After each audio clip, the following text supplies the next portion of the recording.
Selamat pagi Indonesia. Anda menyaksikan seputar Bali terkini pukul 9 WITA bersama saya Agus Jagatraya. Wacana pendidikan seks secara khusus hingga masuk kurikulum pendidikan saat ini dinilai perlu dilakukan.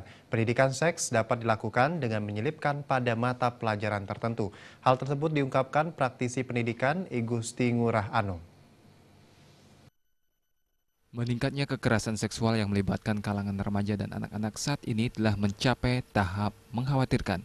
Bahkan di beberapa daerah di Indonesia kekerasan seksual yang berujung pada pemerkosaan, bahkan hingga menyebabkan korban meninggal, banyak melibatkan remaja. Hal ini sangat melukai dunia pendidikan di Indonesia. Mengurangi tindakan seksual di kalangan remaja dan menyelamatkan wajah pendidikan di Indonesia, salah satu solusi yang ditawarkan adalah memberikan pendidikan seks bagi kalangan remaja.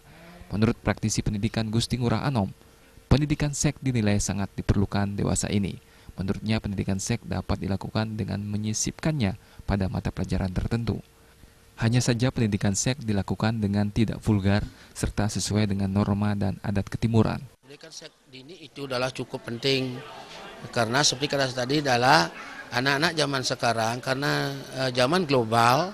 Mau tidak mau kita selaku orang tua adalah harus menyadari bagaimana pentingnya daripada pendidikan seks itu sendiri. Timbang-timbang nanti dia tidak diberikan pendidikan, dia akan melakukan sesuatu di luar konteks kita selaku orang tua, adalah saya kira adalah cukup menjadi permasalahan yang cukup besar bagi kita nanti ke depan. Tapi bukan melakukan pendidikan seks, tidak. Artinya kita bagaimana memberikan saran pesan daripada anak didik kita ke depan ini agar tidak melakukan hubungan yang di luar norma-norma yang kita miliki. Gusti Ngurah Anom menambahkan dalam memberikan pendidikan seks, para pendidik harus memahami betul hal-hal yang diajarkan.